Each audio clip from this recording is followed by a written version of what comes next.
எங்க இப்ப தோழர்கள் பல விஷயங்கள் பேசியிருக்கிறாங்க. இங்க இதுவரையில் பேசியிருக்கக்கூடிய தோழர்களுக்கும், குறிப்பாக தோழர் துரை சண்முகம் அவர்களுக்கும், கவிஞர் தோழர் அவர்களுக்கும், அதேபோல் முற்போக்கு இளைஞர் முன்னணியினுடைய தோழர் பழனி அவர்கள் பேசியதற்கும், நன்றி உரையாற்றக்கூடிய வரக்கூடிய தோழருக்கும், இதை மக்கள் ஜனநாயக இளைஞர் கழகத்தினுடைய மாநில அமைப்பாளர் தலைமையேற்று நடத்தி கொண்டிருப்பவர்களுக்கும், இதில் கலந்து கொண்டிருக்கிற அனைத்து தோழர்களுக்கும் முதற்கண் என்னுடைய சிவனக்கத்தை உரித்தார். உண்மையிலே ஒவ்வொரு முறையும் இதை கடைய டிவிட்டோனுடைய இந்த நிகழ்வு 2வது முறையாக நடத்தி கொண்டிருக்கிறோம். இது ஏதோ ஒரு தனிப்பட்ட தலைவரை பற்றின விஷயம், ஏதோ அவருடைய பிறந்த நாள், கார்கினுடைய நினைவு நாள், ஏதோ ஒரு தனிப்பட்ட தலைவர்களோட வழக்கமா முதலாளித்துவாதிகள் கொண்டாடும் ஒரு சம்பிரதாயமான ஒரு நினைவு கூறுதல் அல்ல. ஏன் இதை முக்கியத்துவம் கொடுத்து கொண்டாடப்படுகிறது? கூடுதலாக ஏன் இந்த தலைவர்களை நினைவு கூற வேண்டிய அவசியம் இருக்கிறது அப்படின்ற விஷயத்த பார்த்தோம்னா, இன்னைக்கு இருக்கிற பாசிசத்தினுடைய உலகம் முழுக்க இருக்கிறதுனுடைய வளர்ச்சி, தன்னுடைய கோர தாண்டவத்தை மக்கள் மீது ஒரு மிகப்பெரிய ஒடுக்குமுறையை நிறுத்தி கொண்டிருக்கிற வேலைகள் தான் டிமிட்ரோனுடைய இந்த பிறந்தநாள் நிகழ்வை நடத்த வேண்டிய, அதன் மூலமாக மக்களுக்கு கொண்டு செல்ல வேண்டிய கருத்துக்களையும், அவருடைய பிறந்த நாளில் இந்த பாசிசத்தை வீழ்த்துவதற்கான சபதம் ஏற்கும் நாளாகும். ஏன் செய்ய வேண்டும், எப்படி செய்ய வேண்டும், அதற்கான அவர் வைத்த வழிமுறைகள் என்ன, இன்று அதை எப்படி பொருத்தப்பாடோடு பார்ப்பது என்பதோடு இணைக்கப்பட்டுதான் இந்த நிகழ்ச்சியை கொண்டாடி கொண்டிருக்கிறது. கார்கினுடைய நினைவு கூறுவது தொடர் துரை சண்முகம் அவர்கள் மிக அருமையாக விளக்கினார். கலை இலக்கியம் என்பது ஏதோ தனித்த ஒன்றல்ல, அது ஒரு பாட்டாளி வர்க்கத்தினுடைய பண்பாட்டு வடிவம்.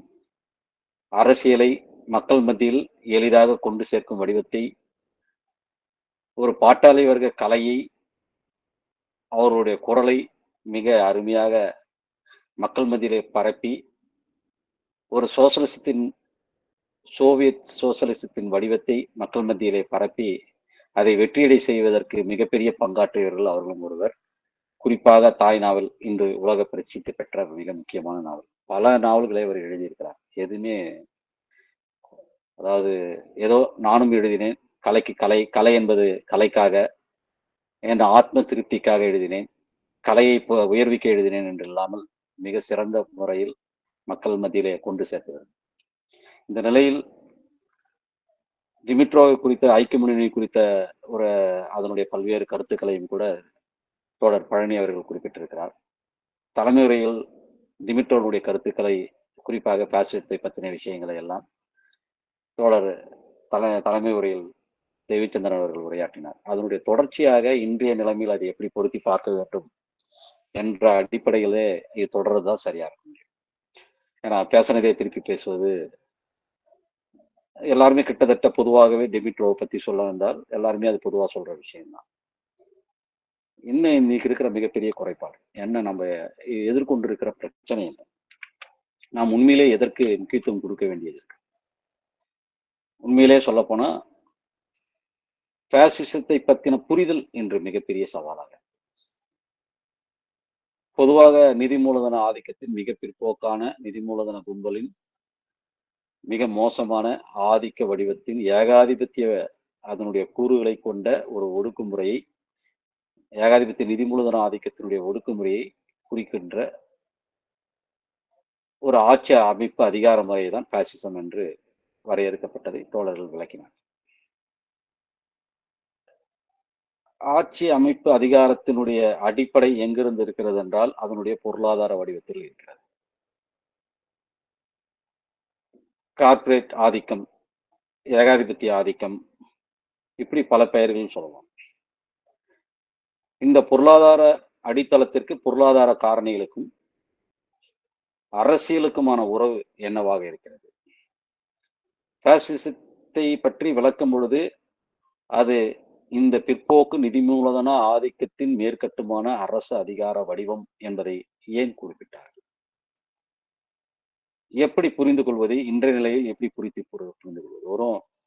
அதாவது கோட்பாடுகளில் வரிகளில் சொல்லுவதால் மட்டுமே நானே கூட புரிந்து கொள்ள முடியாது. நான் புரிந்து கொண்டதை உங்களுக்கு விளக்கவும் முடியாது. நான் இதை முடிந்த வரையில் குறுகிய நேரத்தில் மிக எளிமையாக விளக்க முயற்சிக்கிறேன். ரொம்ப நேரம்லாம் எடுத்துக்கலாம். ஏன்னா ஒரே நாள்ல எல்லாத்தையும் கத்துக் கொடுத்துடலாம் முடியாது. சில முக்கியமான விஷயங்களை மக்கள் மத்தியில் வைத்து விவாதங்களை தூண்டி இது ஒரு தொடர் நிகழ்வாக ஒரு பாசிசத்தை நோக்கி எதிர்த்து மக்களை அணிதிரட்டுகின்ற ஒரு வடிவத்திற்கான ஒரு தொடர் நிகழ்வாக மாற்ற வேண்டிய அவசியத்திலிருந்து சில அடிப்படைகளை மட்டும் சில இன்றைய பொருத்தப்பாடுகளில் இன்றைய நாம் எதிர்கொள்கின்ற பிரச்சனைகளோடு பொருத்தி பேசுவதன் மூலமாக அந்த விவாதத்தை இன்று தொடங்கி வைக்கிறேன். பொதுவா இந்த பாசிசத்தினுடைய அடிப்படை மக்கள் ஜனநாயக இளைஞர் கழகம் இந்த பாசிசத்தை பத்தி சொல்லும் பொழுது, குறிப்பாக இந்திய பாசிசத்தை பத்தி சொல்லும் பொழுது, ஏஎம்கே பாசிசத்தை பற்றி வரையறுத்த தனது ஆவணங்களில் அவர் உரைக்கின்ற மிக முக்கியமான அடிப்படை கூடையை வைத்துக் கொண்டே மற்ற விஷயத்தை நான் விளக்குறேன். என்ன அது அடிப்படை? நான் இதை சொல்லிட்டாதான் நான் எதுக்காக சொல்றேன், என்ன சொல்ல போறேன்றது புரிஞ்சுக்க முடியும். ஆகையால் அந்த முதல் என்ன அடிப்படையிலிருந்து அதை விளக்கப் போகிறேன் என்று சொன்னால், இந்த நிதி மூலதன ஆதிக்கத்தினுடைய பொருளாதார மையப்படுத்தல். இந்த பொருளாதார மையப்படுத்தல் எப்படி மிகப்பெரிய ஒரு அரசியல் மையப்படுத்தலுக்கு கொண்டு போகிறது? இந்த அரசியல் மையப்படுத்தல் ஒரு குறிப்பிட்ட கட்டத்தில் பாசிசத்தினை தவிர்க்க முடியாமல் கொண்டு வருகிறது. எந்தெந்த இடத்திலெல்லாம் அரசியல் மையப்படுத்தல் உச்சமாகிறதோ அது பாசிசத்தை கொண்டு வருகிறது என்பதை விளக்குகின்ற வகையில் தான் நான் அதை சுருக்கமாக விளக்கப் போகிறேன். முதல் இன்றைய பொருளாதார மையப்படுத்தல் மிகப்பெரிய அளவுக்கு எப்படி புரிந்து கொள்வது அப்படின்ற விஷயத்தை நாம் சொல்லுவோம். இன்று ஏகாதிபத்தியம் என்றாலே ஏகபோகம். மார்க்ஸ் மோனோபோலி ஏகபோகம் வளர்ந்து கொண்டிருக்கிறது என்பது வரையறுத்து கடைசி கட்டத்தில் கூறியதை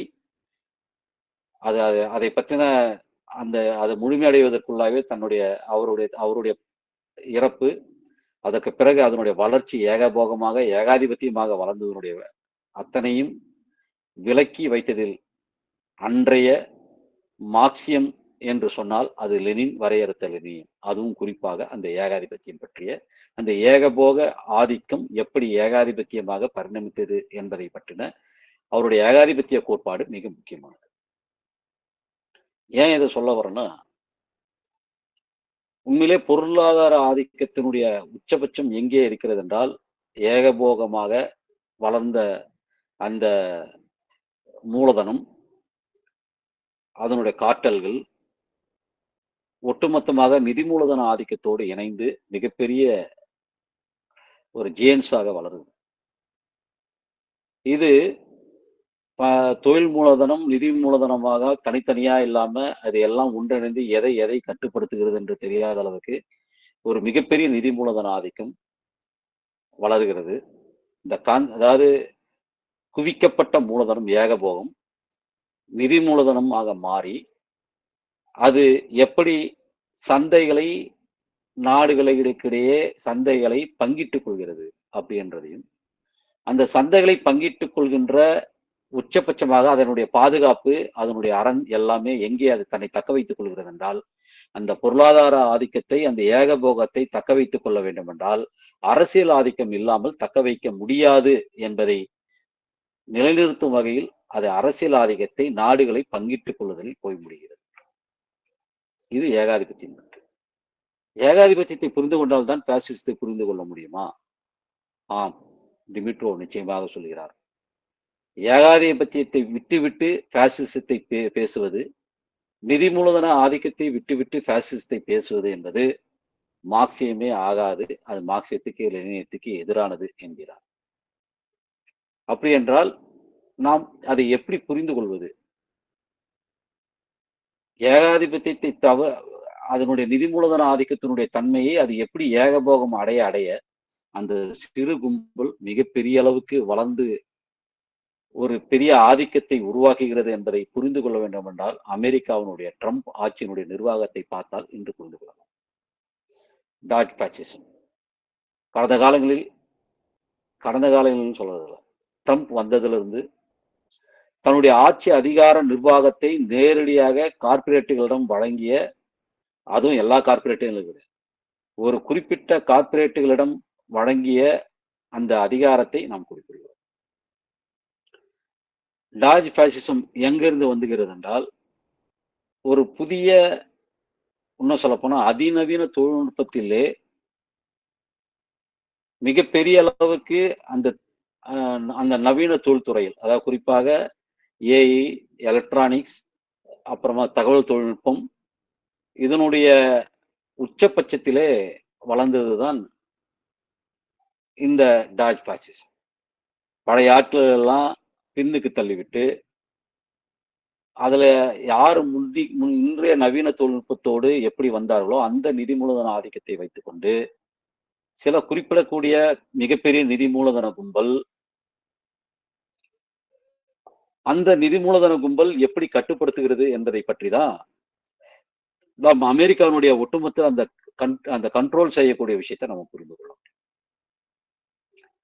ஏன் இதை குறிப்பிட வேண்டியது இருக்குதுன்னா, அமெரிக்காவில் பாசிசம் வளர்வதற்கு எப்படி அந்த நிதி மூலதன ஆதிக்கம் சேவை செய்ததோ, அதை சார்ந்து இங்கே வளர்ந்து கொண்டிருக்கிற அம்பானி, அதானி, டாடா போன்ற குழுமங்களுடைய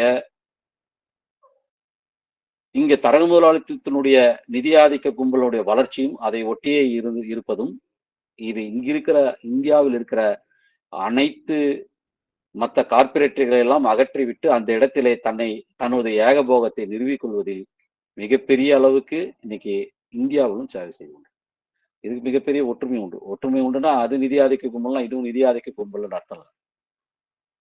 அந்த நிதி ஆதிக்க கும்பல் குறிப்பாக ஜேபி மார்கன், சிட்டி குரூப், அதே போல மார்கன் ஸ்டான்லி, இன்னும் ஏகப்பட்ட இது போன்ற நிதி மூலதன கும்பல்கள்,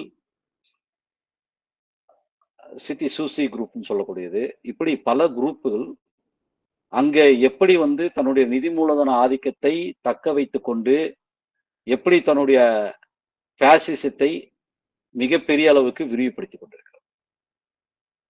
இதுதான் அந்த நிதி மூலதன கும்பல் தான் அங்க ஒட்டுமொத்தமாக கட்டுப்படுத்துகின்ற நிலைமைக்கு மாற்றி அமைச்சு. அவர்கள் சொல்கிறார்கள், இந்த அமெரிக்காவினுடைய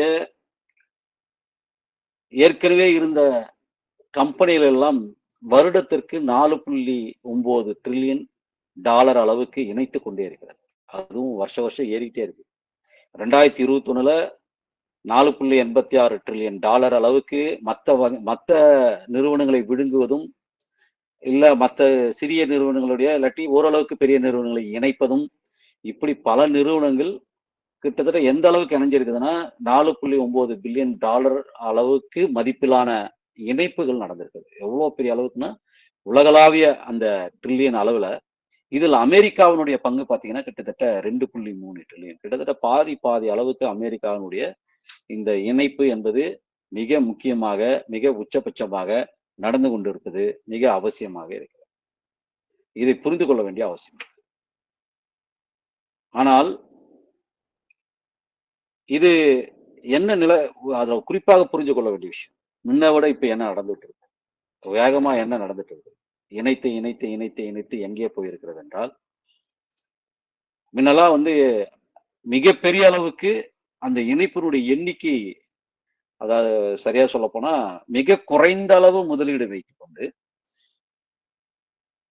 அந்த எண்ணிக்கையுடைய இப்ப இணைக்கிற அந்த கம்பெனிகளுடைய எண்ணிக்கை மிக குறைவு, ஆனால் அதனுடைய மதிப்பு மிகப்பெரிய. இன்னும் சரியா சொல்ல போனா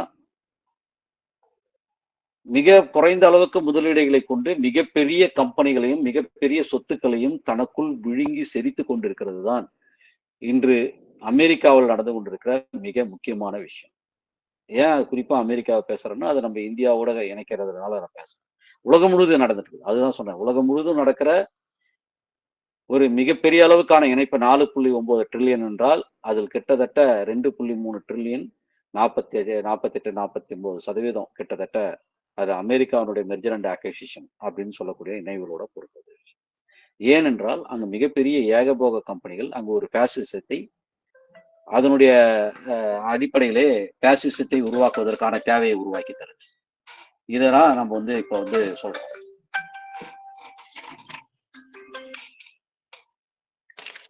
மன்னிக்கணும்.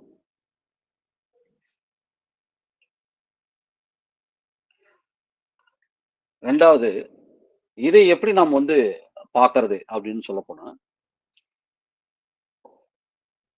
இந்த வளர்ச்சி வளர்ச்சின்னு சொல்ல முடியாது. இந்த விழுங்குதல் இந்த விழுங்குதல் என்பது உச்சபட்சத்தை எப்படி அடைந்திருக்கிறது அப்படின்னு அப்படி புரிஞ்சுக்கிறதுக்காக தான் நான் சொல்றேன். கிட்டத்தட்ட 2021க்கு பிறகு $10 பில்லியன் மேல, அதாவது அதாவது அதனுடைய அளவு முன்னெல்லாம் வந்து விழுங்குறது பாத்தீங்கன்னா 1 பில்லியன் 2 பில்லியன் அதுக்கும் கீழெல்லாம் மில்லியன் கணக்கெல்லாம் இருந்தது. அதாவது லட்சக்கணக்கில் இருந்ததெல்லாம் இன்னைக்கு பில்லியன் கணக்கு 1000 100 கோடிக்கு மேல அப்படின்னா 10 பில்லியன் 1000 கோடிக்கு மேல. இப்படி அதுல விழுங்குறதோட தன்மை பாத்தீங்கன்னா 63 ஒப்பந்தங்கள் இன்று எதிர்பார்க்காத அளவுக்கு மிக அதிகமாக இன்னைக்கு பெரிய அளவுக்கு விழுங்கக்கூடிய அளவுக்கு மதிப்புகள் மாறியது. அந்த அளவுக்கு இன்னைக்கு கார்ப்பரேட்டினுடைய விழுங்கல் தன்மை மிக அதிகமாக மாறி இருப்பதை அமெரிக்காவில் அது மிக உச்சபட்சமாக இருப்பதை விட, அதாவது 30 ஆண்டுகளில் இல்லாத அளவுக்கு ஒப்பந்தங்களுடைய எண்ணிக்கை குறைவாக இருந்தாலும் அதனுடைய மதிப்பீடுகள் மிகப்பெரிய அளவு. முன்ன 63 ஏன் 63 சின்ன சின்னதா இதெல்லாம் விழுங்கியாச்சு. முன்ன நிறைய ஒப்பந்தங்கள் இருந்ததுன்னா அன்னைக்கு அதாவது மில்லியன் கணக்குல இருந்ததெல்லாம் இப்ப மிகப்பெரிய அளவுக்கு 10 பில்லியன் அளவுக்கெல்லாம் மாறுறதுனால அது அளவும் கம்மியாயிடுச்சு. அதனால ஒப்பந்தங்களுடைய நிறுவனங்களுடைய இணைப்புகளுடைய எண்ணிக்கை கம்மி. ஆனால் அதனுடைய மதிப்பீடுகள் மிகப்பெரிய அளவுக்கு உச்சமாக. ஏன் இதை சொல்ல வேண்டியது இருக்குது அப்படின்னு சொன்னா, இன்றைய புதிய அறிவியல் தொழில்நுட்பத்தினுடைய வடிவம் 21ஆம் நூற்றாண்டுன்னு சொல்றோம். ஆனா இதனுடைய எந்த அளவுக்கு இருக்குதுன்னா, குறிப்பாக செயற்கை நுண்ணறிவு ஏஐன்னு சொல்லக்கூடிய விஷயங்கள மிகப்பெரிய அளவுக்கு ஏஐ மட்டும் இல்ல, அதோட ஒட்டிருக்க எலக்ட்ரானிக்ஸ் துறையும், அதே போல நிதி நிறுவனங்கள் அடிப்படும் போது கிரிப்டோ கரன்சி அப்படின்னு சொல்லக்கூடிய வழிமுறைகள், இப்படி பல விஷயங்கள் இதனோட தொடர்புடைய அத்தனையும் இன்று விதி அந்த பரிமாற்றமே எதில் நடக்குதுன்னா கிரிப்டோ கரன்சியில் தான் மிகப்பெரிய அளவுக்கு நடக்குது. கிட்டத்தட்ட இந்த 2025ஆம் ஆண்டு மட்டும் $764 பில்லியன் செலவிட்டு இருக்கிறாங்க. எதுக்குன்னா இதை கட்டுப்படுத்தி அரசை பணி வைப்பதற்காக குடியரசுக் கட்சிக்கு மட்டுமே இப்படி பரிமாற்றத்தில் நடந்த இந்த இதுவை கட்டுப்படுத்துறதுக்காக தேர்தல் செலவினங்கள், அதாவது சொல்ல போனா நாம இங்க பாண்ட்ஸ் சொல்றோம்ல, எலக்டோரல் பாண்ட்ஸ் அந்த மாதிரி கிட்டத்தட்ட $764.5 மில்லியன் அளவுக்கு செலவிட்டதா சொல்றாங்க. கிட்டத்தட்ட அதுல 74% இந்த சொல்ற மொத்த அமௌண்ட்ல கிட்டத்தட்ட முக்காவாசி குடியரசுக் கட்சிக்கு இது கொடுக்கப்பட்டது. அதாவது இதுல எலான் மஸ்க் மட்டுமே மிக அதிகபட்சமாக இதுல பாதிக்கு பாதி கொடுக்கப்பட்டது. ஏன் வந்து தலைமை தாங்கத்துக்கு வந்தாலும் சும்மா தலைமை தாங்க. டாக் பாசிசத்தில் அவன் தலைமை பாத்திரம் இப்ப மீண்டும் கீழே இருக்கிறாங்க. அது பல்வேறு அங்க இருக்கிற பல்வேறு கூட்டல ஆப்பிள் இருக்குது, என்விடியா இருக்குது, ஓப்பன் ஐஏ இருக்குது, மெட்டா, அமேசான், கூகுள் இப்படி போன்ற கம்பெனிகள் அங்க பல்வேறு, குறிப்பா இது எல்லாமே ஏஐ தொழில்நுட்பத்திலோ நவீன தொழில்நுட்பத்திலோ இன்று இருக்கக்கூடிய ஸ்பேஸ் அந்த அதிநவீன அந்த இதுல எலக்ட்ரானிக்ஸ் துறையில இந்த மாதிரி துறைகள்ல போட்டி போடக்கூடிய நிறுவனங்களா இருக்கக்கூடிய இந்த நிறுவனங்கள் தான் இன்று மிகப்பெரிய அளவுக்கு, அதுல எலான் மஸ்க் மிகப்பெரிய அளவுக்கு அந்த நிதியை குடியரசுக் கட்சிக்கு இது பண்ணதுனால தான் அவனுக்கு அந்த தகுதியை கொடுத்துட்டு அது அரசியல் இதோட சொல்லும் போது நான் சொல்றேன். ஆனால் இந்த இது எப்படி அமெரிக்காவினுடைய இந்த ஏகபோக விழுங்கல் நிறுவனம் ஏகபோகத்தை வரும் பொழுது நான் சொன்ன இதுவெல்லாம் இப்ப ஏகபோகமா மாறிடு. இந்த நிறுவனங்கள் எப்படி கட்டுப்படுத்துகிறது என்றால் அரசு நிதி நிர்வாகத்தை தன் கீழே கொண்டு வந்திருக்கு. அதுக்கு என்ன ஏங்கி அப்படின்னு பார்த்தோம்னா, இந்த ஏகபோக நிறுவனங்களுக்கு தன்னை காத்துக் கொள்வதற்கு அரசு இயந்திரம், அரசனுடைய நிர்வாகம், அதனுடைய முகமுடியான அரசு அந்த மொத்த இதுவுமே தேவை, எந்திரமும் தேவை, இராணுவம், அது நிர்வாகம் உட்பட எல்லாமே அதனுடைய கைக்கு தேவை, ஊடகம் உட்பட. அப்போ அதை எதன் வழியாக கட்டுப்படுத்துகிறது என்றால் அதை எல்லாம் அது செலவு செய்து அதற்கு எல்லாம் கட்டுப்படுத்துகின்ற வழிமுறைகளை வைத்துக் கொண்டு எல்லாத்திலையும் அதில் முதலீடு செய்தான் வரும். அப்படிதான் நான் சொன்னேன். எத்தனை கட்சிகளுக்கு எப்படி எப்படி கொடுக்கப்பட்டு சென்றது விஷயம். இன்னொரு இந்த நிறுவனங்கள் அரசு இந்த மாதிரி ஆட்சி அமைக்கின்ற அரசு நிறுவனங்கள் என்ன செய்கிறது என்றால், நான் இதெல்லாம் எக்ஸாம்பிள் வரேன். நான் ஃபர்ஸ்ட் அந்த குறிப்பிட்ட விஷயத்த உறவுகளை சொல்லிட்டு நான் நேரடியாக எக்ஸாம்பிளுக்கு வந்துட்டு அவங்களுக்கு புரியும். இந்தியாவில் இன்னும் கூடுதலாக நான் சொல்ல முடியும். 2 இடத்துல எக்ஸாம்பிள் சொல்லிட்டு நான் நேரடியாக விஷயத்துக்கு வந்துடுறேன். அப்போ இந்த நிறுவனங்கள் எப்படி அரசியல் அதிகாரத்துக்கு தேவைப்படுகிறதோ, இந்த அரசு அதிகாரம் இந்த மற்ற இதுல இருக்கிற அதனுடைய அரசு செய்கின்ற அந்த வர்க்கம், அதிகார வர்க்கம், ஆட்சியில் இருக்கக்கூடிய வர்க்கங்கள், அதனுடைய ஒட்டுமொத்த தன்மை எப்படி இருக்குதுன்னா, இவர்களோட தயவை சார்ந்து நிற்கிறது. எதை கார்பரேட்டரோட தயவை சார்ந்து நிற்பதும், கார்பரேட்டுகள் இவர்களை வைத்துதான் ஆள வேண்டிய அவசியம் இருப்பதனாலும் இவர்களுக்கு நான் உறவை கட்டுப்படுத்துகின்ற வழிமுறையாக இன்னைக்கு தேர்தல் பாண்ட்ஸ், ஊடகம், இன்னும் நிறைய சொல்ல போனா இதுல ஷேர்ஸ் கொடுக்குறோம். எதுல அமெரிக்கா நிறுவனம், அமெரிக்காவை எடுத்துக்கிட்டா அமெரிக்க நிறுவனங்களை பொறுத்தவரையில் அதுல பல பேருக்கு ஷேர்ஸ்களா கொடுக்குறாங்க. ஷேர்ஸ்களான பங்குதாரர். நான் வளர்ந்தனா உனக்கு அதுல ஷேர்ஸ் உனக்கு கூடுதலா கிடைக்கும். இப்படி ஷேர்ஸ் மூலமாக அவர்களையும் அதுல ஒரு போர்ட் ஆஃப் மெம்பர்ஸா மாத்தி, அதுலயும் பங்குதாரர்களா மாத்தி தனக்கு தோதான ஒரு ஆட்களாக மாத்துறாங்க. அவர்களும் தீர்மானிக்கிற சக்தி கிடையாது.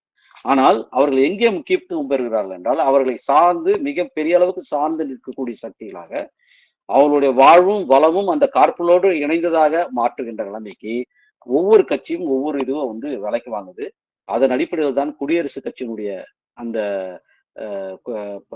அமெரிக்கானுடைய இது கிட்டத்தட்ட Elon Musk, apple, Nvidia, open AI இப்படின்னு சொல்லக்கூடிய ஸ்பேஸ் எக்ஸ், அதனுடைய வழியா இருக்கக்கூடிய ஸ்பேஸ் எக்ஸ் போன்ற நிறுவனங்கள்லாம் எப்படி எந்த அளவுக்கு நிற்குமோ அந்த அளவுக்கு தன்னுடைய ஆதிக்கத்தை செலுத்துது.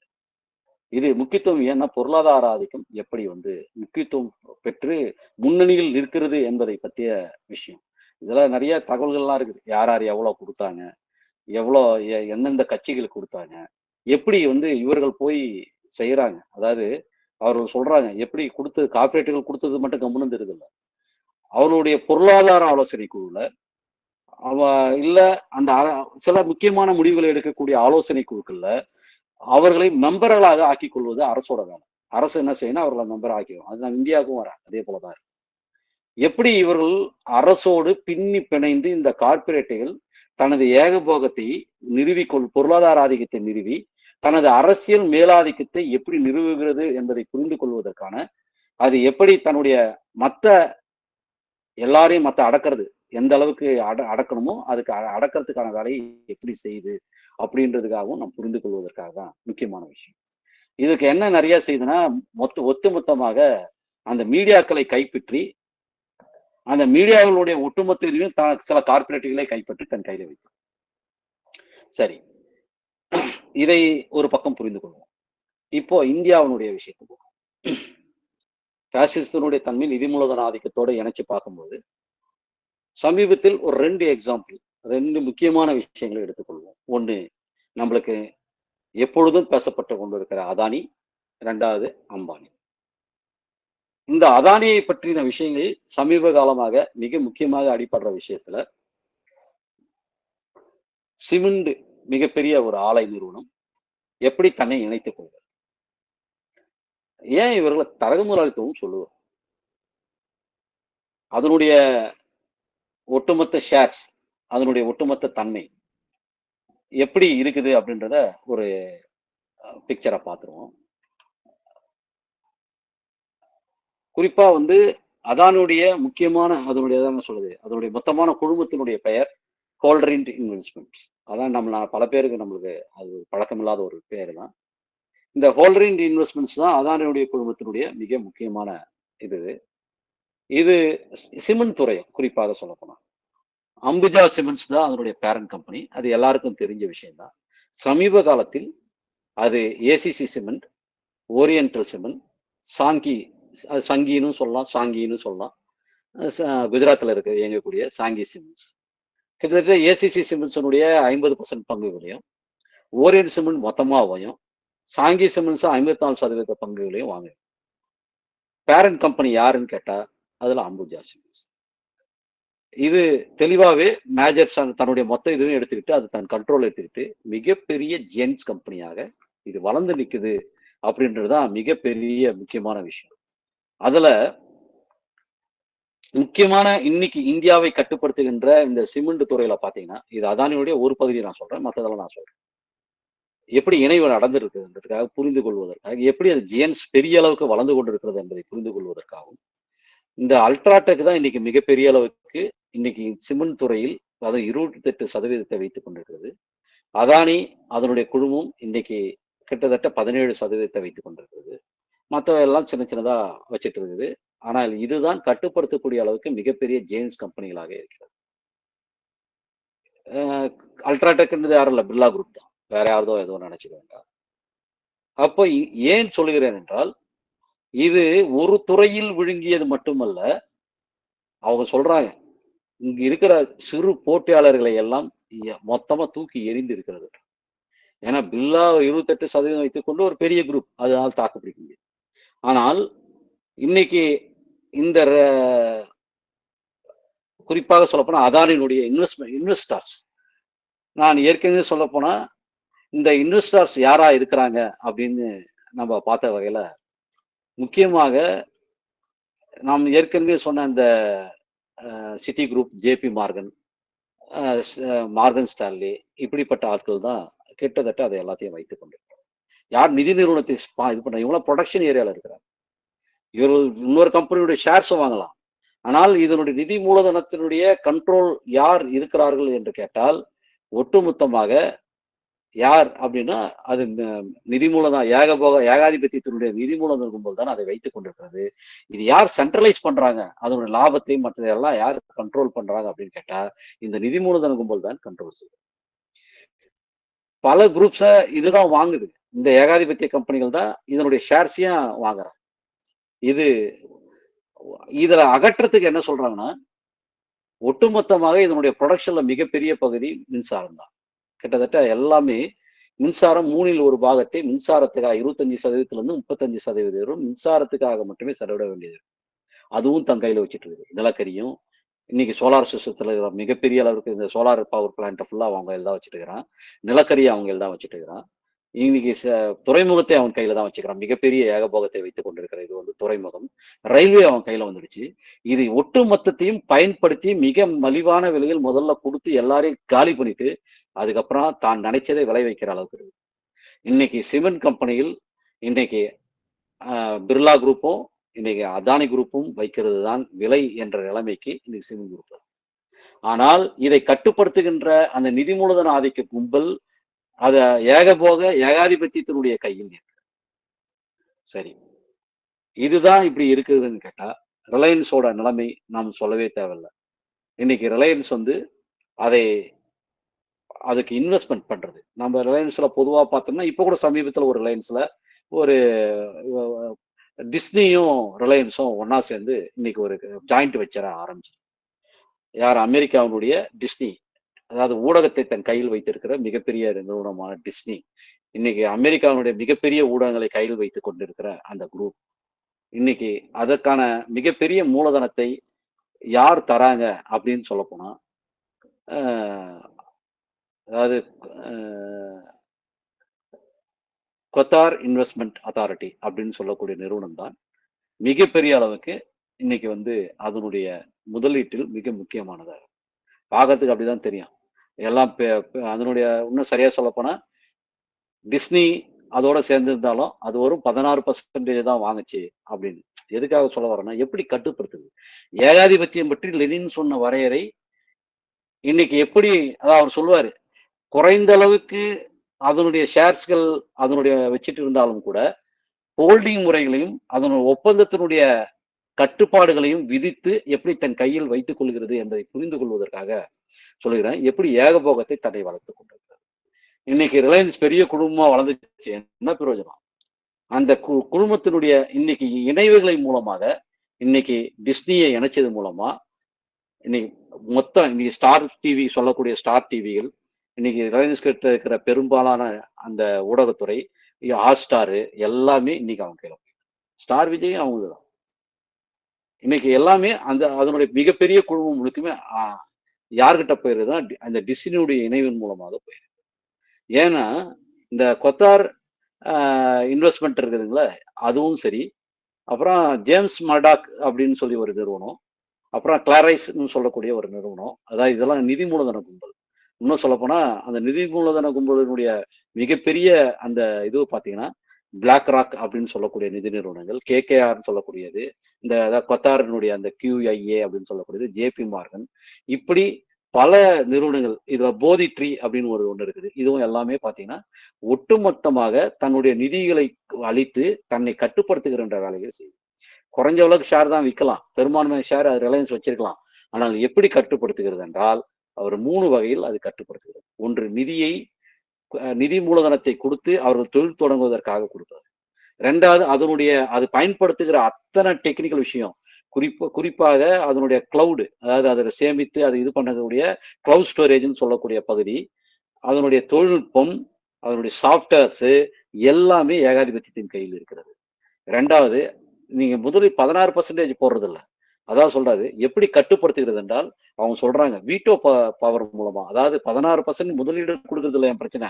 அந்த 16% முதலீடு கொடுப்பது என்பதே கண்டிஷன் பேர்ல. எதை நீ யார்கிட்ட முதலீடு பண்ணணும், எவ்வளவு பங்குகள் விற்கணும், எவ்வளவு எதை செய்யணும்ன்றத ஒட்டுமொத்தமாக புரிந்து கொள்கின்ற வகையிலே அதை வீட்டோ அதிகாரத்தை தன் கையில் வைத்துக் கொண்டிருக்கிற அந்த போர்டுல போய் உட்கார்ந்துக்கிட்டு எல்லா வேலையும்.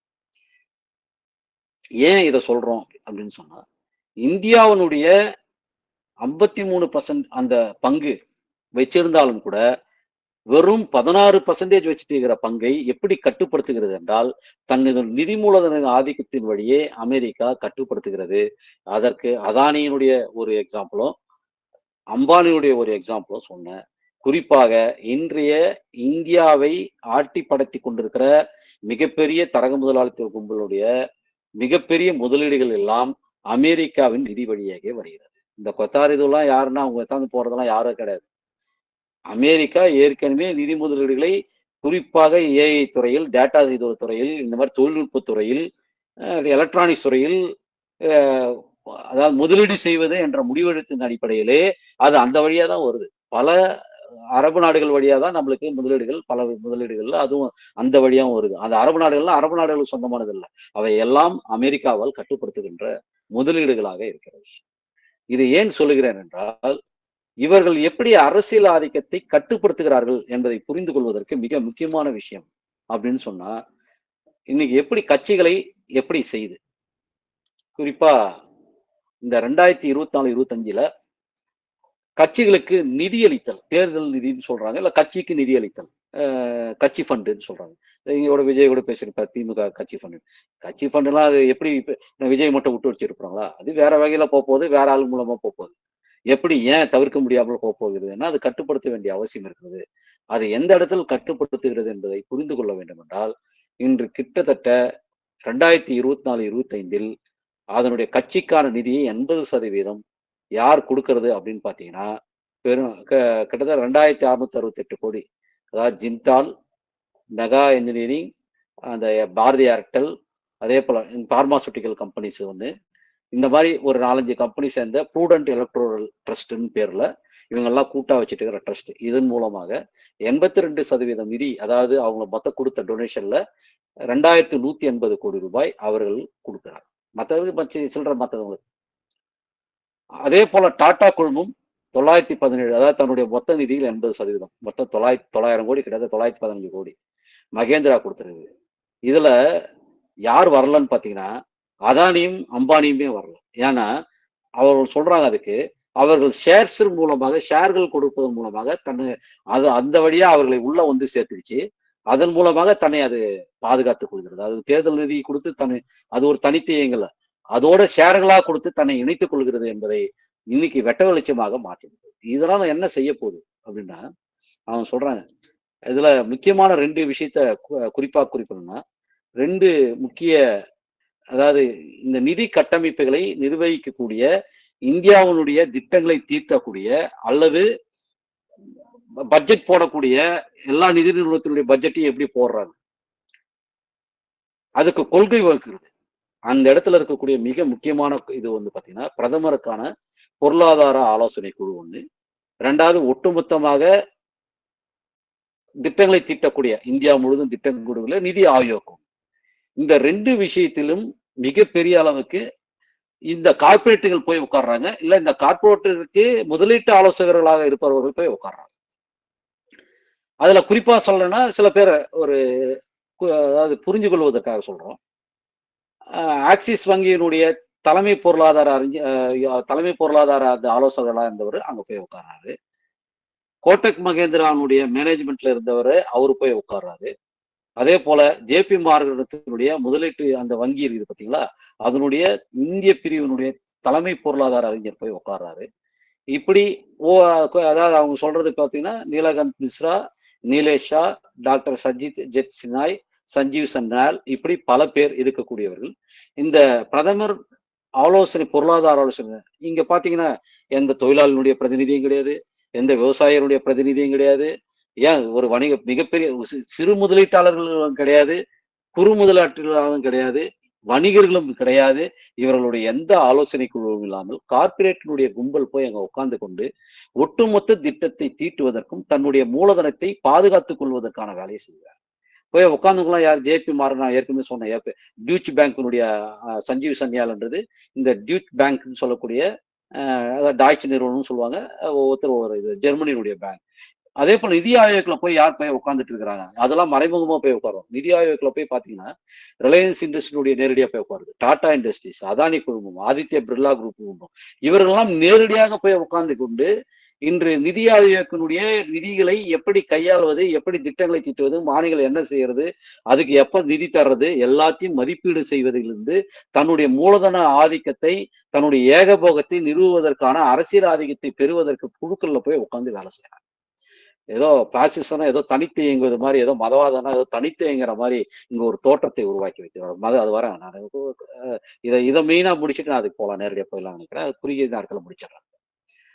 ஏன் இதை சொல்லுகிறேன் என்றால், இந்த பொருளாதார ஆதிக்க குழுக்கள், இந்த கும்பல்கள், குறிப்பாக தரகு முதலாளித்துவ கும்பல், அங்கே எப்படி அங்க இருக்கிற கார்பரேட்டுகள் அங்க இருக்கிற இதுல போய் நேரடியாவே டாஜ் பாசிசம் என்ன நேரடியாக நிர்வாகத்தையே ஒப்படைக்கிற அளவுக்கு எப்படி உச்சபட்சமா போச்சோ, அதே அளவுக்கு தான் இங்க ஆலோசனை குழுக்கள் என்ற பெயராலேயே இல்ல நிதி ஆயோக் என்ற குழுக்களின் பெயராலேயே பல பெயர்களில் இன்னைக்கு அமைச்சிருக்கிற பல இடங்களில் போய் உட்கார்ந்து அதனோட ஒட்டுமொத்த நிதி வளங்களை எல்லாம் தனது கார்பரேட் ஏகபோகத்திற்காக பயன்படுத்தி அங்க சொல்றாங்க அமெரிக்கா ஃபர்ஸ்ட், இங்க சொல்றாங்க ஆத்ம நிர்பார் ஃபர்ஸ்ட்.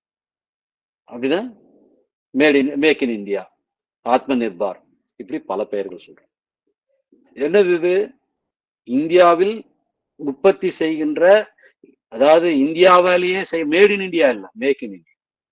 அமெரிக்க ஏகாதிபத்தியம் திட்டம் தீட்டி அல்லது மற்ற ஏகாதிபத்தியங்கள் திட்டம் தீட்டி கொடுக்கின்ற அந்த நிதி மூலதன கும்பலுடைய இங்கே யார் வேலை செய்கிறார்களோ அவரோட கூட்டு உறவு வைத்துக் கொண்டு அவர்களுக்கு தேவையானதை யார் செய்கிறார்களோ அவர்களை இங்கே வளர்த்தெடுத்து அந்த மேலாதிக்க கும்பலை இங்க உருவாக்கி அதனுடைய தொடர்புகளை உருவாக்கி இங்க ஒரு ஏகபோகத்தை கட்டியமைக்கிறார்.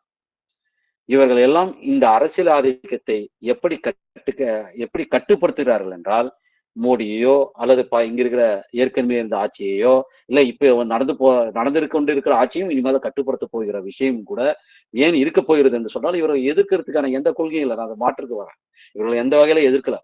இப்படிப்பட்ட நபர்கள் தான் இன்று ஆட்சியை தனது அரசியல் அதிகாரத்தை கட்டுப்படுத்துகிறார்கள். இந்த ஆட்சியாளர்கள் கார்ப்பரேட்டை சார்ந்து நிற்பதும், இங்க இருக்கிற அம்பானி அதானிகள் இந்த அரசியல்வாதிகளை வைத்துக் கொண்டு ஆட்சி செய்வதும் தவிர்க்க முடியாமல் எப்படி இவர்கள் கூடி குழாவி தன்னை செயல்படுத்தி கொண்டிருக்கிறார்கள் என்பதை புரிந்து கொள்ள. இது நிறைய ஆழமா இருக்குது. எவ்வளவு பர்சன்டேஜ், எவ்வளவு இது, எப்படி கட்டுப்படுத்துறாங்க, யார் கட்டுப்படுத்துறாங்க, எப்ப இன்வெஸ்ட் பண்ணாங்க, எந்த இடத்துல கிளை, யார் ஹோல்டிங், யார் சிஸ்டர் கம்பெனி, இப்படி பல விஷயங்கள் இங்க இருக்கிறது. இவர்களுக்கு முதலீட்டாளர்கள் எப்படி வச்சுக்கிறாங்க, என்ன வீட்டோ பவர் என்ன வச்சுக்கிறாங்க, இந்த வீட்டோ பவர்ல அவங்க என்ன செய்ய முடியும். ஏன்னா 16% 10% விடுது இல்ல, 16% விஸ்காமோ நம்ம பேரு 18 அந்த பெயர்ல உள்ள கொடுத்தாலும் கூட டிஸ்னி வீட்டோ பவரை தன் கையில் கண்டிஷனா வச்சுட்டு இருக்கு. அந்த வீட்டோ பவரை வைத்துதான் வெறும் 16% வைத்துக் கொண்டிருந்தாலும் எப்படி அதான் சொல்றாரு, அதான் லெனின் ஏகாதிபத்தியத்தில் ஹோல்டிங் கம்பெனிகள் மிக குறைந்த அளவு தன்னுடைய சதவீத ஷேர்களை வைத்துக் கொண்டிருந்தாலும் இந்த ஹோல்டிங் கம்பெனிகள் ஒப்பந்தத்தின் மூலமாக கட்டுப்படுத்துகிறது என்று சொல்வார். அதுதான் நடந்து கொண்டிருக்கிறது. மிக அருமையாக இந்த ஊடக கம்பெனியை கட்டுப்படுத்துகின்ற ரிலையன்ஸும் டிஸ்னியினுடைய அந்த ஒப்பந்தத்தை பார்த்தாலே நாம் புரிந்து கொள்ள முடியும். நிறைய இருக்கு யதார்த்தம். நான் அது ஒரு எக்ஸாம்பிள் தான் இருக்கு. இப்படி தன்னுடைய அரசியல் ஆதிக்கத்தை காப்பாற்றிக் கொள்ளி எப்படி தன்னுடைய நிதி ஆதிக்கத்தை ஏகாதிபத்தியத்துக்கு தேவையான அளவுக்கு செய்து கொண்டிருக்கிறது என்பதை புரிந்து கொள்வதன் மூலமாக தான் இது எப்படி ஒரு ஏகபோக முதலாளித்துவம் தன்னை காப்பாற்றிக் கொள்வதை மற்ற எல்லாம் அழித்து அந்த அரசியல் அதிகாரத்தை வைத்து மற்றையும் அழிக்கிறது. யார முதல்ல காலி பண்றாங்க? இன்று மிக மலிவான கூலி உழைப்பை சுரண்டுவதற்காக தொழிலாளர்களை காலி செய்யும் முதல்ல. மிகப்பெரிய வருஷத்துக்கு 2 கோடி என்ஜினியர்கள் வெளியே வராங்க. 1.5 கோடி கிட்டத்தட்ட என்ஜினியர்கள் வெளியே வராங்க வருஷத்துக்கு. வெறும் 20 லட்சம் ஆட்களை கூட எல்லா வகையிலும் அதாவது கான்ட்ராக்ட் லேபர் எந்த லேபர் எடுத்துக்கிட்டாலும் 20 லட்சம் 30 லட்சத்துக்கு மேல அவர்கள் வேலை வாய்ப்பை வழங்குவதில்லை. அவ்வளவு பெரிய ஒரு பட்டாளத்தை வைத்துக் கொண்டிருக்கிறது. மிக குறைந்த கூலியை கொடுத்து இங்க இருக்கிற இயற்கை வளங்களை தன்னுடைய அதிகாரத்தை வைத்து சுரண்டுவதோடு அல்லாமல் இங்க இருக்கிற குறைந்த கூலி கொடுத்து மிகப்பெரிய அளவுக்கு வேலை வாய்ப்பை வழங்குது. வேலை வாய்ப்புன்னு சொல்றாங்க. ஆனா அதுதான் மிகப்பெரிய சுரண்டலாக மாற்று. இந்த சுரண்டலை நடத்துவதற்கு மிக மோசமாக எதை பயன்படுத்துகிறது என்றால் இந்த ஆட்சி அமைப்பை எல்லா சட்டங்களும் தனக்கு சாதகமாக மாற்றுகின்ற வழிமுறைதான் இன்று 4 தொழிலாளர் சட்டங்களாக மிக அடிமை சட்டமாக மாற்றியிருக்கிற 4 தொழிலாளர் சட்டங்களை சொல்லும். சட்டத்தின் வழியாகவே இந்த கார்ப்பரேட்டுகள் பாசிச ஆட்சியை நிறுவி கொண்டிருப்பதற்கான காரணம் என்னென்றால் இன்று பாட்டாளி வர்க்கத்தினுடைய எழுச்சி இல்லை, மக்களுடைய எழுச்சி இல்லை, இதை கேள்வி கேட்பதற்கு ஆள் இல்லை. அதனால் உச்சபட்சமாக தன்னை அதை எதிர்த்து போராடுவதை முறியடிப்பதற்கு வழி இல்லாத நிலையில் ஒரு சட்டத்தின் வழியாகவே உன்னை இப்படி சொல்லலாம் அமைதி வழியிலே பாசிசத்தை நிறுவி கொண்டிருக்கிறார். அங்கொன்றும் இங்கொன்றுமாக சில எழுச்சிகளை நடக்கலாம், அடக்குவார்கள், மீண்டும் அமைதி, அதாவது எந்தவித எதிர்ப்பும் இல்லாமல் மிக சாதாரணமாக சட்டத்தின் மூலமாக அடக்கி கொண்டிருக்கிறார். சட்டத்தை மீறிலாம் நினைச்சுக்காது. ஒரு சில இடங்கள் தான் சட்டத்தை மீறி நடக்கும். பெரும்பான்மையாக சட்டத்தினோட சட்டமே இன்றைக்கு பாசிச சட்டமாக மாற்றிக் கொண்டிருக்கிறார். இந்த விஷயத்தை மிக அழுத்தமாக குறிப்பிட வேண்டியது. அப்போ 2வது தாக்குதல் யார் மீது இருக்குது என்றால் வணிகர்கள் மற்ற சக்திகள் மீது மிகப்பெரிய தாக்குதல். அதுக்கப்புறமா பாத்தீங்கன்னா அடுத்த நிலையில் இருக்கக்கூடிய குறு வணிகர்கள், வணிகர்கள்ல இண்டஸ்ட்ரீஸ்ல இருக்கக்கூடிய சிறு முதலாளிகள் உட்பட தேசிய முதலாளிகள் உட்பட இங்கே அழிக்கப்பட்டு கொண்டிருக்கிறார்கள். இவர்கள் எல்லாம் அழித்து யாரை மொத்தமா தூக்கி சாப்பிட்டு கொண்டிருக்கிறார்கள் என்றால் இந்த ஏகபோக கம்பெனிகள் ஒட்டுமொத்தமாக எல்லா சிறு தொழில்களையும் அழித்து தன் கையில சாப்பிட்டு கொண்டிருக்கிறார். இன்னைக்கு மிகப்பெரிய ஒரு பூம் சொல்லிட்டு இருக்கிறாங்க, பூம் மாதிரி சொல்லிட்டு இருக்கிறாங்க. ஏஐயால 30% 25% வேலை இழப்பு உலகம் முழுவதும் நடக்க போகுது, இங்கேயும் நடக்க போகுது என்று சொல்லிக் கொண்டிருக்கிறார். நடந்து கொண்டு இருக்கிறது. நம் தினந்தோறும் பேப்பர் செய்தியில பார்த்து கொண்டிருக்கிறோம். அதெல்லாம் பிரச்சனை. இதையெல்லாம் தாண்டி இன்னைக்கு ஏதோ மிகப்பெரிய அளவுக்கு தொழில் முனைவோர்கள் உருவாகி கொண்டிருப்பதா சொல்கிறாங்க. அவங்க எல்லாம் தொழில் முனைவோர்லாம் இல்ல. கிட்டத்தட்ட 10,000 பேர் இன்னைக்கு வெளியேற்றப்படுகிறார்கள் என்றால் அதில் 10 பேர் சப்கான்ட்ராக்ட் பேசிஸ்ல அவர்களை அவுட் சோர்ஸ் பண்ணக்கூடிய தொழில்களை எடுத்து செயல்படுத்துபவர்களாக இருக்கிறார். இவரெல்லாம் ஒண்ணும் பெருசா ஒண்ணும் கிடையாது. அவர் தனியா தொழிலாளிகளாக ஒரு மேனேஜர் கேர்ல கூட போக முடியாத அளவுக்கு இருக்கிறவர்களாம் இன்று தனித்து அவங்களாம் ஒண்ணும் பெரிய அளவுக்குலாம் இல்ல, ஒரு 5 பேர் 10 பேர் கையில வச்சுக்கிட்டு செய்யறாங்க. அப்ப மிகப்பெரிய அளவுக்கு ஒரு தொழிலாளர்கள் வெளியேற்றப்படுவதும் இங்கே எல்லா இடத்துலயும் ஏஐ மூலமா தொழில்நுட்பத்தின் மூலமாக பல துறைகளில் அவர்களை புகுத்தி இருக்கிற வேலை வாய்ப்புகளை இழக்க செய்வதன் மூலம் ஏதோ புதிய தொழில்களின் மூலமாக இவர்கள் எல்லாம் மாற்றி வேற ஏதோ தொழில் கொடுத்துட்டு போறோம் அப்படிலாம் ஒண்ணும் கிடையாது. வருஷத்துக்கு 2 கோடி 1.5 கோடியிலிருந்து 2 கோடி என்ஜினியர்கள் வந்திருந்தாலும் கூட அவர்களால் 20 லட்சம் 30 லட்சம் தொழிலாளர் ஒரு என்ஜினியர்கள் கூட வேலை கிடைக்க முடியாத அளவுக்கு தான் இன்றைய தொழில் வாய்ப்புகள் ஒட்டுமொத்தத்திலே இருக்கு. அப்போ இந்த ஏகபோகம் எங்கே போகிறது என்றால் தனக்கு அதிக லாபத்தை கொண்டு வருவதற்கு போகிறார். அவர் சொல்றாங்க ஏஐ வந்தால் மிகப்பெரிய அளவுக்கு நம்ம லாபம் அடையலாம், நம்ம செய்யலாம், தொழிலாளிகள்லாம் சுலபமா வேலை செய்யலாம். இல்லை, ஏஐ அதிக தொழில்நுட்பம், ரொபாட்டிக்ஸ் இப்படி எல்லாம் வருவது, ஆட்டோமேஷன் இதெல்லாம் வருவதற்கான பிரச்சனை என்னென்றால் தொழிலாளனுடைய வாழ்க்கையினுடைய தொழிலை மட்டுப்படுத்த போவதில்லை. அந்த இயந்திரத்தின் வேகத்தின் அளவுக்கு தொழிலாளர்கள் வேலை செய்ய வேண்டும். இல்லை என்றால் வெளியேற்றப்படுவார்கள். பாசிசத்தின் ஒடுக்குமுறை இன்னும் உச்சமாக மாறப்போகிறது. தொழிலாளர்களுடைய ஒடுக்குமுறையும் உச்சமாக மாறப்போகிறது. இதை எதிர்த்து போராடுகின்றதை மட்டுப்படுத்துவதற்கு, இன்னும் சொல்ல போனால் இந்த வர்க்கத்தை மூடி மறைப்பதற்குத்தான் தேசியவாதம் தேவைப்படுகிறது. அங்கே டாக் பாசிசத்திலே தேசியவாதத்தை யார் மற்ற நாடுகள் மீது ஏதோ மற்ற நாடுகளிலிருந்து குடியேறியவர்கள் மீது திசை திருப்பி விட்டு அதனுடைய நெருக்கடிகளை மூடி மறைச்சு அங்க இருக்க தொழிலாளிகள் மீது தாக்குதல் தொடுத்தது. அதே போலதான் இங்க இருக்கிற அம்பானிகளும் அதானிகளும் இவருடைய தொழில் வளர்ச்சி தான் நாட்டின் தொழில் வளர்ச்சி மாதிரியும் இந்த மேக் இன் இந்தியா தான் இந்தியாவை ஏதோ உயர்த்த போவது மாதிரியும் இதை விட மோசமாக கார்ப்பரேட்டினுடைய சித்தாந்தத்தை, கார்ப்பரேட்டினுடைய லாபத்தை ஒரு தேசியவாதமாக தேசிய வளர்ச்சியாக கட்டமைக்க வேண்டிய தேவைதான் இன்றைய ஆட்சியாளர்களுக்கு இருக்கிறது. மேக் இன் இந்தியா பெரிய அளவுக்கு வளர்ந்துற போது நிறைய லோன் தர போறாங்க, யார் வேணாலும் தொழில் தொடங்கலாம், மிகப்பெரிய அளவுக்கு வரப்போகுது. அப்படிலாம் ஒண்ணும் கிடையாது. இவர்கள் சொல்லுகின்ற அத்தனையும் சரிங்க முடிக்கிற இடத்துல வந்து அந்த அளவுக்கு இருக்கக்கூடிய நிலைமைகளை ஒரு மோசமான தேசியவாதத்தை கட்டியமைக்கின்ற வேலையை கார்ப்பரேட்டினுடைய அதனுடைய என்னது அதனுடைய தாரக மந்திரத்தை இங்க ஒரு மிகப்பெரிய சங்கீதமாக பாடப்பட்டு கொண்டிருக்கு. இதை எதிர்த்து கிளம்புவதை, இந்த வர்க்கமற்ற நிலையை உருவாக்கி கொண்டிருக்கிற இந்த தேசியவாதத்தை அதனுடைய சித்தாந்தமாக கட்டியமைத்துக் கொண்டிருப்பதுதான் இன்றைய இந்துத்துவம். இந்துத்துவான்னா ஏதோ ஒண்ணு பெருசா நினைச்சிடாதீங்க. சமீபத்துல கூட சிபிஐல இருந்து இந்த பேட்டி கண்டாங்க, ஏன் தாவே கேட்க ஆட்சியில பங்களிச்சீங்க. அதுல ஒரு வார்த்தையோட அவரு யதார்த்தமா சொல்றாரு. யதார்த்தமா சொல்றதை விட அவருடைய கருத்து நிலையே அப்படிதான் இருக்குது எல்லாருடைய. இந்த மையப்படுத்தல் எதுக்கு நடக்குதுன்னா இந்தியாவின் ஒற்றுமைக்காக நடக்குதுதான். இந்த மையப்படுத்தல் எல்லாமே கார்பரேட்டுகள் சுரண்டலுக்காக, மையப்படுத்தி சுரண்டலால் தான் அதிகபட்ச லாபம் கிடைக்கும். மையப்படுத்தப்பட்டால் தான் கார்பரேட்டுகள் மட்டுமல்ல ஏகாதிபத்தியங்கள் சுரண்டி வேகமாக எடுத்து செல்ல முடியும். அதனால்தான் இங்கே மையப்படுத்தல் நடந்து கொண்டிருக்கிறது. அந்த மையப்படுத்தலினுடைய உபவிளைவாக தான் இந்துத்துவாவும் சேவை செய்கின்ற ஒரு சித்தாந்தமாக. இந்த மையப்படுத்தலுக்கு என்ன செய்யணும்? இந்தியா முழுக்க நம்மளாம் ஒரு ஆளு. இந்தியா முழுக்க எந்த அடிப்படையில நாம் இந்துக்களின் அடிப்படையில, இந்து மதவாதத்தின் அடிப்படையில, இந்துத்துவ அடிப்படையில் நாம் எல்லாம் ஒரே ஆள் அப்படின்ற உணர்வீட்டுகின்ற, உணர்வெழுச்சியை உருவாக்குகின்ற இந்த மையப்படுத்தல் ஒரு பண்பாட்டு தளத்தில், ஒரு அரசியல் தளத்தில் உணர்வுபூர்வமாக ஒருங்கிணைக்க வைப்பதற்காக இந்த கார்பரேட்டுகள் தனது சித்தாந்தத்தை திணிக்கின்ற வழிமுறைதான் இந்துத்துவம். இந்துத்துவன்றது வேற எதுவும்.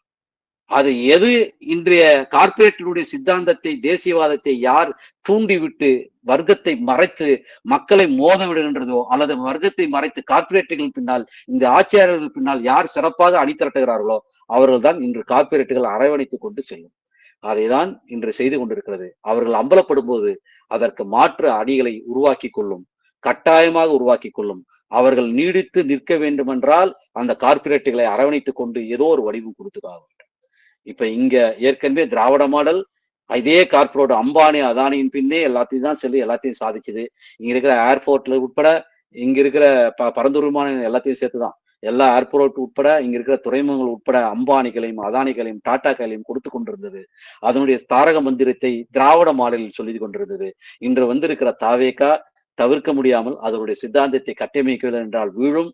அப்படி கட்டமைக்கிறது கார்பரேட்டுக்காக இல்லை என்றால் அது அதோட ஒட்டி கொண்டு வாழும். ஆனால் நமக்காக இருக்க வேண்டும் என்றால் இதை எதிர்த்து போராடுகின்ற ஒரு அணி வேண்டும்.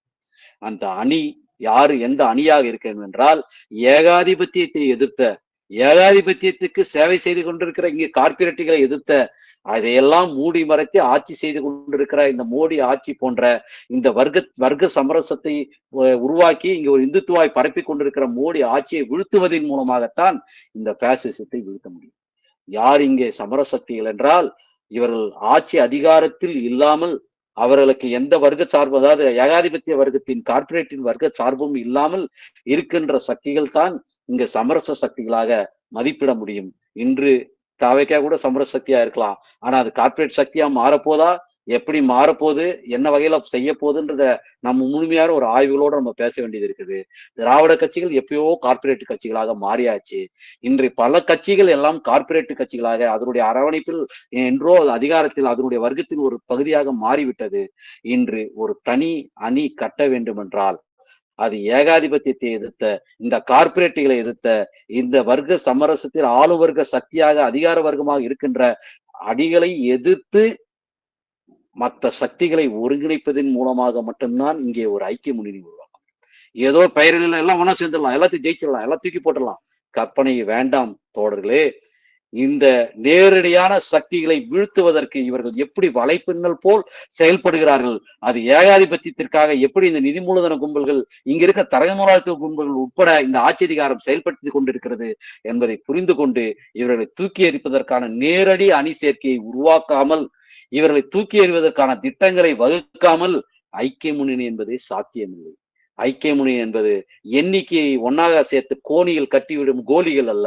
அதையெல்லாம் ஒரு எக்குறுதி வாய்ந்த ஒரு கொள்கையின், எந்த கொள்கையின், நான் சொல்றேன் இந்த கொள்கையின் மீதாக கட்டியமைக்கப்படுகின்ற அதுதான் ஐக்கிய முன்னணிக்கான வழி. இதைதான் அதை எப்படி கட்டுவது, எப்படிலாம் அதை கொண்டு வருவது, மக்களை எப்படி இணைப்பது என்ற பல வழிமுறைகளை அவர் தோழர் டிமிட்ரோ உருவாக்கினார். ஆனால் அது அதிநாதத்தை நான் புரிந்து கொள்வதற்காக வைத்தேன். இதை முறியடிப்பதுதான், இதை முறியடிப்பதற்காக மக்களை திரட்டுவதுதான், அந்த அடிப்படை வர்க்கங்களை திரட்டுவதுதான் இன்றுள்ள மிகப்பெரிய பணி. அது மேல் நோக்கி கட்டுவது என்றாலும் கூட இதை புரிந்து கொண்ட அமைப்புகளை ஒருங்கிணைத்து அல்லது புரிய வைப்பதற்காக ஒருங்கிணைத்து கட்டி இந்த பாசிச ஆட்சியை கார்ப்பரேட்டினுடைய ஏகாதிபத்தியத்தினுடைய ஆதிக்கத்தை வீழ்த்தி உண்மையே ஒரு பாட்டாளி வர்க்க ஆட்சியை உருவாக்குவது, இங்க அனைத்து மக்களின் ஆட்சி என்பது இந்த உழைக்கும் வர்க்கத்தின் ஆட்சியை உருவாக்குவது என்பதுதான் உண்மையிலே இது அனைத்து மக்களுக்குமான ஆட்சி. அப்படி இல்லாத வர்க்கத்திற்கு அப்பாற்பட்ட எந்த அனைத்து வர்க்கத்துக்குமான மக்களுக்குமான ஆட்சி எதுவும் இல்லை. ஆகையால் இதை புரிந்து கொண்டு இந்த நாளிலே டிமிட்ரோனுடைய பிறந்த நாளிலே சபதம் ஏற்போம். மோடி ஆட்சியை வீழ்த்துவோம், ஏகாதிபத்தியத்தை வீழ்த்துவோம். அது சீன ஏகாதிபத்தியமாக இருந்தாலும் சரி, எந்த ஏகாதிபத்தியமாக இருந்தாலும் சரி, எல்லா ஏகாதிபத்தியத்தின் நோக்கம் நிதி மூலதன ஆதிக்கத்தின் வழியே நாட்டை கட்டுப்படுத்துவதை புரிந்து கொண்டு அது பாசிசத்திற்கு கொண்டு செல்வதற்கான அத்தனை வேலைகளும் செய்து கொண்டிருக்கிறது. ஆகையால் வீழ்த்துவோம், வாருங்கள் தோழர்களே, பாட்டாளி வர்க்கத்தின் தலைமையிலே அனைத்தையும் சாதிப்போம் என்று கூறி என்னுடைய உரையை முடிக்கிறேன். நன்றி, வணக்கம்.